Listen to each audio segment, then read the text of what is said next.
નમસ્કાર. દિવસભરના તાજા સમાચારોમાં તમારું સ્વાગત છે. તમારી સાથે હું છું પિનલગીરી ગોસ્વામી. સમાચારો વિસ્તારથી જાણીએ એ પહેલા મહત્વના સમાચારો ઉપર એક નજર. મિત્રો, આજની વિડીયોમાં વાત થશે આ તારીખથી ફરીથી જોવા મળશે ઉથલ પાથલ. વરસાદની કરવામાં આવી છે આગાહી. 10 જિલ્લામાં વરસાદની ખાસ આગાહી. ડાલા અને કાર વચ્ચે અકસ્માતમાં 2 લોકોના મોત. વર્ષો સુધી પથ્થર સમજ્યો તે કરોડો રૂપિયાનો હીરો નીકળ્યો. પેરા ઓલિમ્પિક્સમાં ભારતને વધુ એક મેડલ, કુલ 27 મેડલ સામે આવ્યા છે. જમ્મુ કાશ્મીર માટે બીજેપીનો મેનિફેસ્ટો જાહેર કરવામાં આવ્યો છે. રાજસ્થાનમાં વરસાદે રેકોર્ડ તોડ્યો ત્યારે આંધ્રમાં પણ પૂરની પરિસ્થિતિ જોવા મળી છે. સોમનાથ એક્સપ્રેસના ડબ્બા પાટા પરથી ઉતર્યા. મોટા ષડયંત્રનો પર્દાફાશ. કેનેડામાં IS એજન્ટની કરવામાં આવી છે ધરપકડ. અંજારની લેડી ડોન તેના ભાઈ અને બહેન સાથે જેલના હવાલે. 1896 કરોડમાં બનેલા હાઈવે પર 8349 કરોડની ટોલ વસૂલવામાં આવી છે. સુનિતા વિલિયમ્સનું અવકાશયાન પૃથ્વી ઉપર પરત આવ્યું છે. અમદાવાદના ગુલબાય ટેકરાની કાયા પલટ થશે. હવે મિત્રો, સમાચારો વિસ્તારથી. ગણેશ ઉત્સવની શરૂઆત થઈ ગઈ છે ત્યારે અમદાવાદના સૌથી મોટા ગણેશ મૂર્તિ માર્કેટ ગુલબાય ટેકરાને લઈને સારા સમાચાર સામે આવ્યા છે. ગુલબાય ટેકરાની હવે કાયા પલટ થવાની છે. થોડા સમય પહેલાં અમદાવાદ મ્યુનિસિપલ કોર્પોરેશને આ નિર્ણય લીધો હતો, જેનું ટેન્ડર પણ આપી દેવામાં આવ્યું છે. ગુલબાય ટેકરાના લોકો માટે 322 સ્ક્વેર ફૂટના 854 નવા મકાન બનાવવામાં આવશે. આગામી 2 વર્ષમાં આ મકાનો બનીને તૈયાર થઈ જશે. મિત્રો, અન્ય મહત્વના સમાચારની વાત કરીએ તો સુનિતા વિલિયમ્સનું અવકાશયાન પૃથ્વી ઉપર પરત આવી ગયું છે.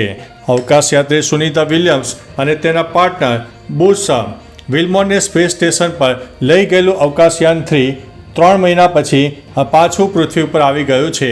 ભારતીય સમય અનુસાર સવારે 3:30 ઇન્ટરનેશનલ સ્પેસ સ્ટેશન એટલે કે ISS-થી લગભગ તે અલગ થઈ ગયું હતું અને તેને અમેરિકન રાજ્ય ન્યૂ મેક્સિકોના વ્હાઇટ એન્ડ સ્પેસ હાર્બરમાં લેન્ડ કરવામાં આવ્યું છે. ટેકનિકલ ખામીના કારણે આ સ્પેસયાન ક્રૂ વગર પૃથ્વી ઉપર પાછું ફર્યું છે. મિત્રો, અન્ય મહત્વના સમાચારની વાત કરીએ તો 1896 કરોડમાં બનેલા હાઈવે પર 8349 કરોડની ટોલ વસૂલવામાં આવી છે. સોશિયલ મીડિયા પર ટોલ વસૂલી મુદ્દે લોકોમાં ગુસ્સો જોવા મળ્યો છે. વાત જાણે એમ છે કે RTI દ્વારા જાણવા મળ્યું છે કે રાજસ્થાનમાં દિલ્હી જયપુર હાઈવે એટલે કે નેશનલ હાઈવે નંબર 8 પર મનોહરપુર ટોલ પ્લાઝા છે. 1896 કરોડ રૂપિયાના ખર્ચે બનેલા નેશનલ હાઈવે પર બનેલા ટોલ પ્લાઝામાંથી 8349 કરોડ રૂપિયા વસૂલવામાં આવ્યા છે. આમ છતાં ટોલ વસૂલી બંધ થઈ નથી. લોકો કહે છે કે સરકાર જ લોકોને લૂંટી રહી છે. મિત્રો, અન્ય મહત્વના સમાચારની વાત કરીએ તો અંજારની લેડી ડોન તેના ભાઈ બહેન સાથે જેલના હવાલે. કચ્છના અંજાર વિસ્તારમાં વ્યાજખોરીનો ધંધો કરીને લોકોને ત્રાસ આપનારી લેડી ડોન તરીકે ઓળખાયાની રિયા ગોસ્વામીની પોલીસે ધરપકડ કરી છે. સાથે તેના ભાઈ અને બહેન તેજસ અને આરતીની પણ ધરપકડ કરવામાં આવી છે. ગુજસી કોર્ટ હેઠળ ત્રણેયને જેલમાં ધકેલાયા છે. લોકો એ વ્યાજની પઠાણી ઉઘરાણી તથા શારીરિક અને માનસિક ત્રાસની ફરિયાદ નોંધાવી હતી. વ્યાજખોરી ઉપરાંત અન્ય ગુનાઓમાં પણ તેમની સંડોવણી હતી. મિત્રો, અન્ય મહત્વના સમાચારની વાત કરીએ તો મોઢાત ષડયંત્રનો પર્દાફાશ. કેનેડામાં IS એજન્ટની કરવામાં આવી છે ધરપકડ. અમેરિકાના ન્યૂયોર્કમાં આતંકવાદી હુમલાનું કાવતરું ઘડના આરોપીની પોલીસે ધરપકડ કરી છે. કેનેડામાં રહેતા એક પાકિસ્તાની નાગરિકની ધરપકડ કરવામાં આવી છે.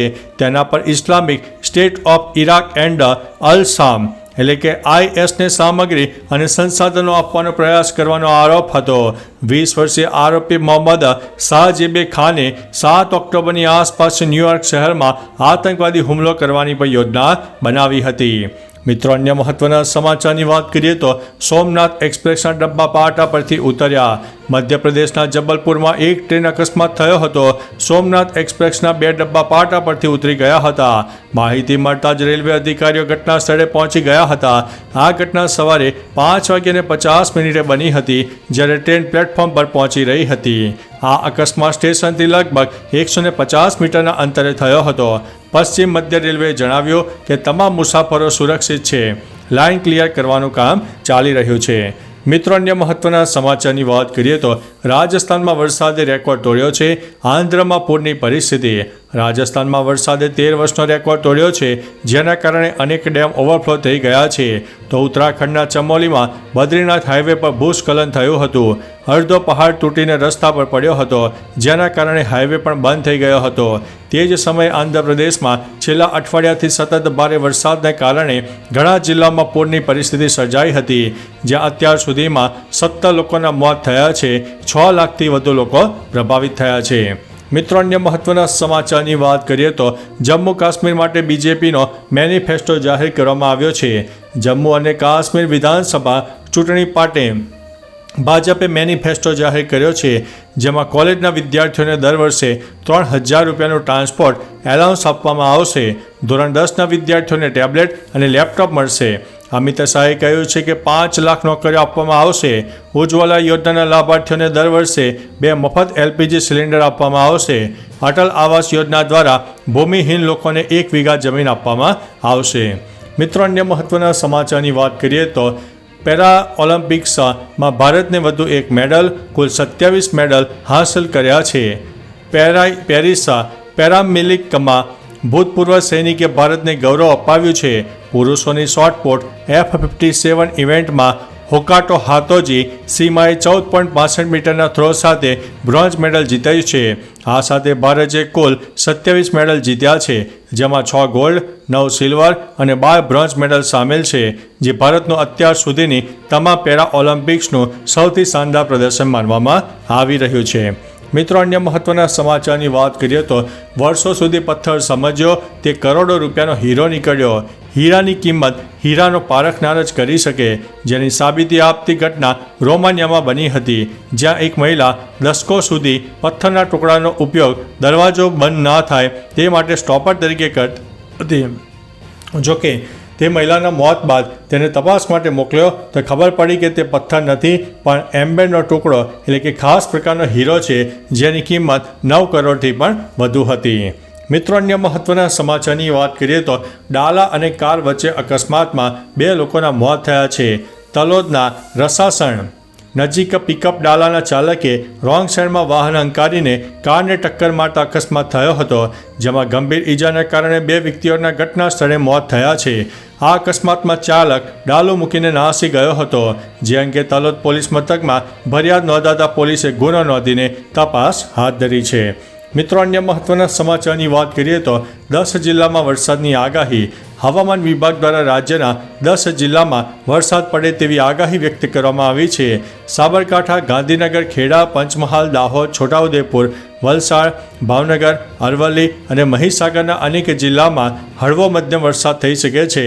અરવલ્લી અને મહીસાગર જિલ્લા માટે અમુક વિસ્તારમાં ભારે વરસાદની પણ આગાહી વ્યક્ત કરવામાં આવી હતી. મિત્રો, અન્ય મહત્વના સમાચારની વાત કરીએ તો રાજ્યમાં ફરી એકવાર વરસાદની આગાહી કરવામાં આવી છે, જેમાં હવે ઉત્તર ગુજરાત બાદ ફરીથી દક્ષિણ ગુજરાતમાં પણ વરસાદ પહોંચી રહ્યો છે. વાંસદામાં 2 ઇંચ વરસાદ પડ્યો હતો, જ્યારે વઘાઈ અને ભરૂચના વાલિયામાં 1.5 થી 2.5 ઇંચ વરસાદ પડ્યો હતો. બંગાળની ખાડીમાં ફરીથી વરસાદની સિસ્ટમ બનતા તે વેલમાર્ક લો પ્રેશરની કેટેગરી સુધી પહોંચે તેવી શક્યતાઓ છે, જેના કારણે 13, 14 અને 19 સપ્ટેમ્બરમાં ફરીથી વરસાદનો રાઉન્ડ આવી શકે છે. તો ચાલો મિત્રો, ફરીથી દેશ અને દુનિયાના સુપરફાસ્ટ સમાચાર લઈને મળતા રહીશો. ત્યાં સુધી અમને રજા આપશો. નમસ્તે.